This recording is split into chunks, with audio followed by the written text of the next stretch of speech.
సమస్త జనముల్ని కలగజేసిన దేవునికి స్తోత్రములు. మనం చదువుకునే వాక్యం ఆదికాండం 19 అధ్యాయం 38-36 వరకు. లోతు సోయారులో నివసించుటకు భయపడి తన ఇద్దరు కుమార్తెలతో కూడా సోయారు నుండి పోయి ఆ పర్వతమందు నివసించెను. అతని ఇద్దరు కుమార్తెలును ఒక గృహలో నివసించిరి. అట్లుండగా అక్క తన చెల్లితో, మన తండ్రి ముసలివాడు, సర్వలోక మర్యాద చొప్పున మనతో పోవటకు లోకంలో ఏ పురుషుడు లేడు.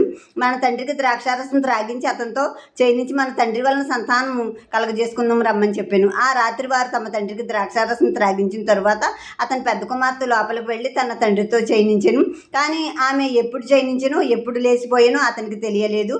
మరునాడు అక్క తన చెల్లిని చూసి, నిన్నటి రాత్రి నా తండ్రితో నేను చేయనించి తిని, ఈ రాత్రి అతనికి ద్రాక్షారసం త్రాగించిన తర్వాత నువ్వు లోపలికి వెళ్ళి అతనితో చేయనించుము. అలాగున మన తండ్రి వలన సంతానం కలగజేసుకుందామని చెప్పాను.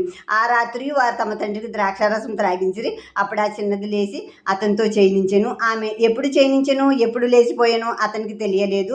అలాగున లోతు యొక్క ఇద్దరు కుమార్తెలు తమ తండ్రి వలన గర్భవతులయ్యి. ఇప్పుడు లోతు సోయారుకు వెళ్ళాడు, కానీ అక్కడ జనాల్లో కూడా తను ఉండలేకపోయాడు. వారు పరదేశులుగా వచ్చారు కనుక ఆ జనాల్లో వారు ఉండటానికి భయపడిపోయి దూరంగా ఉన్న ఎక్కడో కొండ గృహంలోకి తన ఇద్దరు కుమార్తెలను తీసుకుని, ఆ కొండ గృహంలో ఉంటున్నప్పుడే ఇద్దరు కుమార్తెలు, పెద్ద కుమార్తె అంటుంది చిన్న కుమార్తెతో, ఇదిగో మనకు తెచ్చి పెళ్లి చేయడానికి మన తండ్రి ముసలివాడు అయిపోయాడు, మనల్ని పెళ్లి చేసుకోవడానికి ఏ పురుషుడు లేడు ఇక్కడ కనుక ఇప్పుడు మన తండ్రి వలన మనం సంతానం పొందుకుందాం, మనకు సంతానం కావాలి కదా, సకల లోక మర్యాద చెప్పిన మనకి కుటుంబాల సంతానం ఉండాలి కదా, నేను ఈ రాత్రి మన తండ్రితో వెళ్తాను, రేపు రాత్రిని వెళ్దు కానీ ఆ చెల్లి అక్క మాట్లాడుకుని అతనితో వారు చేయనించారు.